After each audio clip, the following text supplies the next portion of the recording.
नमस्कार दोस्तों, चलिए बात कर लेते हैं उत्तर प्रदेश के सभी 75 जिलों की आज की ताजा बड़ी महत्वपूर्ण खबरों की। उससे पहले वीडियो को लाइक शेयर जरूर करें और साथ ही ये भी बताएं कि आप इस वीडियो को किस जिले, शहर या गांव से देख रहे हैं। पश्चिमी यूपी में मौसम का यू टर्न, 17 और 18 फरवरी को बारिश और बिजली गिरने का अलर्ट। प्रतापगढ़ में बड़ा हादसा, सपा नेता लाल बहादुर यादव की कार पर गिरा हाई मास्ट पोल, मौके पर मौत। यूपी विधानसभा में गरमाया माहौल, सपा और सत्ता के पक्ष के बीच तीखी नोकझोंक। पूर्वांचल को मिलेगी पहली जंगल सफारी, महाराजगंज में पर्यटन को लगेंगे पंख। नोएडा में दर्दनाक हादसा, पानी से भरे गड्ढे में गिरने से मासूम की मौत। अंबेडकर में फर्जी डॉक्टर गिरफ्तार, बिना डिग्री के कर रहा था सर्जरी। यूपी पुलिस ने 32 वर्षीय शख्स को गिरफ्तार किया है जो बीए की डिग्री पर अस्पताल चला रहा था और ऑपरेशन तक कर रहा था। एक 19 साल के सहायक को भी हिरासत में लिया है।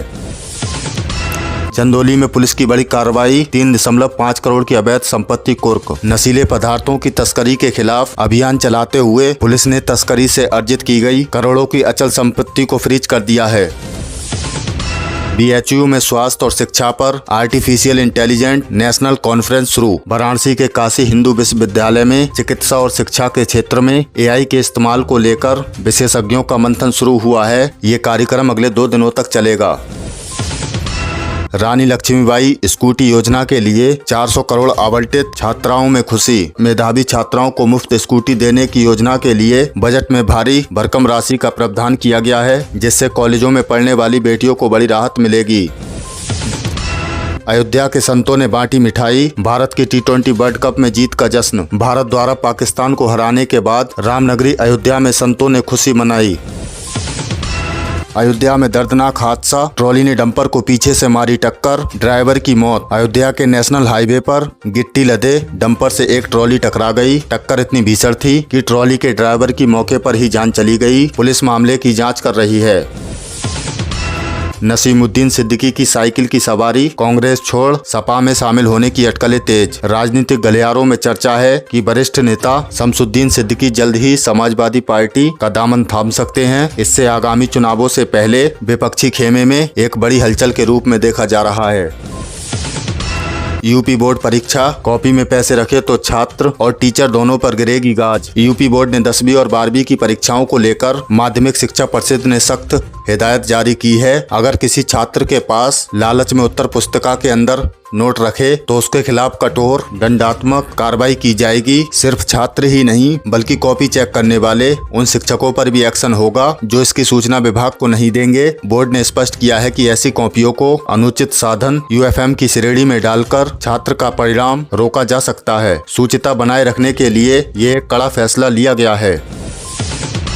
यूपी में बिजली विभाग की बड़ी जीत, घरेलू घाटा 87% से गिरकर 19% पर पहुंचा। Uttar Pradesh power corporation UPCL के लिए राहत भरी खबर आई है। लखनऊ समेत पूरे प्रदेश में बिजली चोरी और लाइन लॉस को रोकने के लिए चलाए गए अभियान के शानदार नतीजे मिले हैं। विभाग के आंकड़ों के मुताबिक जो घरेलू बिजली घाटा पहले कभी 87% के डरावने स्तर पर था, वह अब घटकर मात्र 19.21% रह गया है। स्मार्ट मीटरिंग और सख्त विजिलेंस चेकिंग की वजह से राजस्व में भारी बढ़ोतरी हुई है। इसका सीधा फायदा आने वाले समय में ईमानदार उपभोक्ताओं को बिजली दरों में कटौती के रूप में मिल सकता है।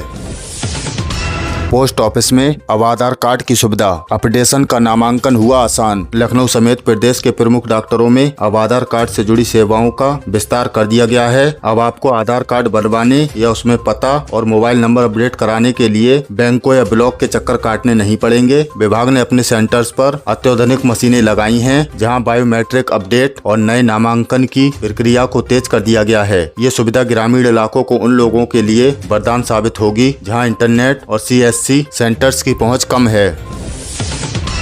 यूपी पंचायत चुनाव, आरक्षण का नया फॉर्मूला तैयार, प्रधान जी हुए प्रसन्न। उत्तर प्रदेश में पंचायत चुनावों की आहट के बीच एक बड़ी खबर आ रही है। राज्य पिछड़ा वर्ग आयोग ने अपनी रिपोर्ट में स्पष्ट किया है कि अगर ओबीसी आरक्षण के लिए टेस्ट प्रक्रिया का पालन किया जाएगा। खास बात यह है कि सुप्रीम कोर्ट के निर्देशों के अनुसार कुल आरक्षण की सीमा 50% से अधिक नहीं होगी। सरकार ने संकेत दिए हैं कि ग्राम प्रधान और जिला पंचायत अध्यक्षों की सीटों का आवंटन नए रोटेशन फॉर्मूले के आधार पर होगा। इससे उन लोगों की उम्मीदें बढ़ गई हैं जो अपने सीट के आरक्षित होने का इंतजार कर रहे थे। प्रतापगढ़ में बड़ा हादसा, सपा नेता लाल बहादुर यादव की मौत से शोक की लहर। यूपी प्रतापगढ़ जिले से एक बेहद दुखद खबर आ रही है। दोपहर करीब 1 बजे बाबूगंज बाजार में एक निर्माणाधीन पेट्रोल पंप के बाहर हाई मास्ट लाइट का भारी भरकम पोल एक चलती गाड़ी पर गिर गया। इस हादसे में कार सवार समाजवादी पार्टी के नेता लाल बहादुर यादव की मौके पर ही मौत हो गई। यादव PWD के ठेकेदार भी थे और अपनी क्रेटा कार से शहर की ओर जा रहे थे। स्थानीय लोगों में इस लापरवाही को लेकर भारी गुस्सा है और पुलिस ने मामले में FIR दर्ज कर जांच शुरू कर दी है।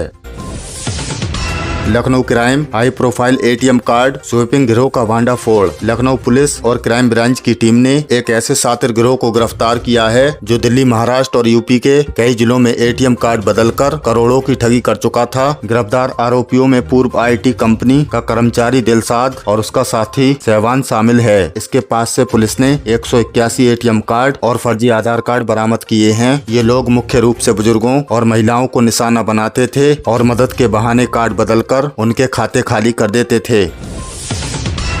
लखनऊ में सनसनी, 18 साल पुराने केस के फरार सिपाही को राजस्थान पुलिस ने उठाया। लखनऊ के गोमती नगर इलाके से आज सुबह फिल्मी अंदाज में एक सिपाही की गिरफ्तारी हुई। विशेष सुरक्षा बल में तैनात कांस्टेबल अखिलेश त्रिपाठी को राजस्थान पुलिस की गंगापुर सिटी पुलिस ने एक सीक्रेट ऑपरेशन में धर दबोचा। अखिलेश पर 1998 के एक पुराने आपराधिक मामले में 45,000 रुपए का इनाम घोषित था। वह सालों से अपनी पहचान छुपाकर पुलिस विभाग में सेवा दे रहा था। इस गिरफ्तारी ने विभाग के भीतर हड़कंप मचा दिया है और वेरिफिकेशन प्रक्रिया पर बड़े सवाल खड़े कर दिए हैं। यूपी में एक्सप्रेस वे का जाल, 2026 में खुलने जा रहे हैं 3 बड़े मार्ग। उत्तर प्रदेश की रफ्तार अब दोगुनी होने वाली है। साल 2026 में प्रदेश को 3 नए एक्सप्रेस वे मिलने जा रहे हैं जो दिल्ली से पूर्वांचल की दूरी को काफी कम कर देंगे। इसमें सबसे महत्वपूर्ण गंगा एक्सप्रेस वे है जिसका काम युद्ध स्तर पर चल रहा है। इसके साथ ही लखनऊ कानपुर एक्सप्रेस वे और गाजियाबाद कानपुर एक्सप्रेस वे के कुछ हिस्सों को इस साल जनता के लिए खोले जाने की उम्मीद है। इन एक्सप्रेस वे के चालू होने से न केवल यात्रा का समय बचेगा बल्कि इनके किनारे औद्योगिक गलियारे विकसित होने से लाखों युवाओं को रोजगार के नए अवसर भी मिलेंगे। यूपी पंचायत चुनाव, 2027 तक टल सकते हैं चुनाव। गांव की सरकार चुनने का इंतजार कर रहे लोगों के लिए एक बड़ी राजनीतिक खबर। उत्तर प्रदेश में पंचायत चुनाव 2026 की जगह अब 2027 में होने के आसार नजर आ रहे हैं। इसका मुख्य कारण पिछड़ा वर्ग OBC आयोग के गठन और आरक्षण के नए नियमों को लेकर हो रही देरी है। सूत्रों के मुताबिक सरकार चाहती है कि OBC आरक्षण की प्रक्रिया पूरी तरह पारदर्शिता के साथ संपन्न हो, जिसमें वक्त लग सकता है। अगर ऐसा होता है तो पंचायत चुनाव विधानसभा चुनावों के आसपास या उसके बाद ही कराए जा सकते हैं। इस देरी से ग्रामीण विकास के कार्यों और बजट आवंटन पर भी असर पड़ सकता है। महिला शक्तिकरण, 1 लाख महिलाओं ने बदली ग्रामीण अर्थव्यवस्था। यूपी के गांव से एक प्रेरणादायक खबर सामने आई है। प्रदेश की 1 लाख से ज्यादा महिलाओं ने अपनी रसोई से निकलकर डेयरी नेटवर्क और स्वयं सहायता समूहों के जरिए ग्रामीण अर्थव्यवस्था की तस्वीर बदल दी है। उत्तर प्रदेश राज्य ग्रामीण आजीविका मिशन के तहत इन महिलाओं ने दूध उत्पादन, जैविक खेती और छोटे उद्योगों में अपनी धाक जमाई है। आंकड़ों के मुताबिक इन महिलाओं के सामूहिक प्रयासों से करोड़ों रुपए का टर्नओवर हो रहा है, बल्कि परिवार के जीवन स्तर को भी ऊपर उठाया है। ये मिशन शक्ति की एक बड़ी कामयाबी मानी जा रही है। मथुरा में बनेगा देश का पहला राष्ट्रीय गौ संस्कृत संग्रहालय। कान्हा की नगरी मथुरा से एक सांस्कृतिक अपडेट। ब्रज तीर्थ विकास परिषद ने मथुरा में देश का पहला राष्ट्रीय गौ संस्कृति संग्रहालय बनाने का निर्णय लिया है। ये म्यूजियम पूरी तरह से गाय और भारतीय संस्कृति के आपसी संबंधों पर आधारित होगा। यहाँ आने वाले पर्यटकों को गायों की विभिन्न प्रजातियों, उनके धार्मिक महत्व और आयुर्वेद में उनके योगदान के बारे में आधुनिक तकनीक और 3D मॉडल के जरिए जानकारी दी जाएगी। योगी सरकार का लक्ष्य इसके जरिए ब्रज क्षेत्र में धार्मिक पर्यटन के साथ साथ गौ संरक्षण के प्रति जागरूकता को बढ़ाना है।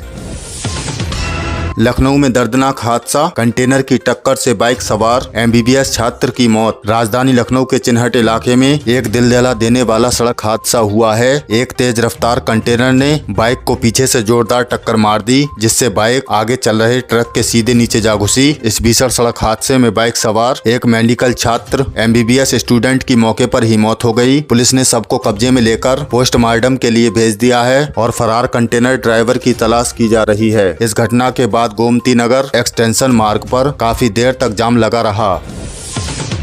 यूपी बजट सन 2026, योगी की पार्टी में विकास का नया विजन। विधानसभा बजट सन के दौरान मुख्यमंत्री योगी आदित्यनाथ ने प्रदेशवासियों के नाम एक पत्र लिखा है, जिसे योगी की पार्टी कहा जा रहा है, जिसमें उन्होंने बजट 2026-27 को नवाचार का ऐतिहासिक बजट बताया है। सीएम ने अपनी सरकार के 9 वर्षों की यात्रा का जिक्र करते हुए कहा है कि यूपी अब प्रगति पथ पर सतत गतिशील है। उन्होंने युवाओं के लिए रोजगार और महिलाओं के लिए नई सुरक्षा परियोजनाओं पर जोर दिया है। इस पत्र के जरिए सरकार अपनी उपलब्धियों को सीधे जनता तक पहुंचाने की कोशिश कर रही है।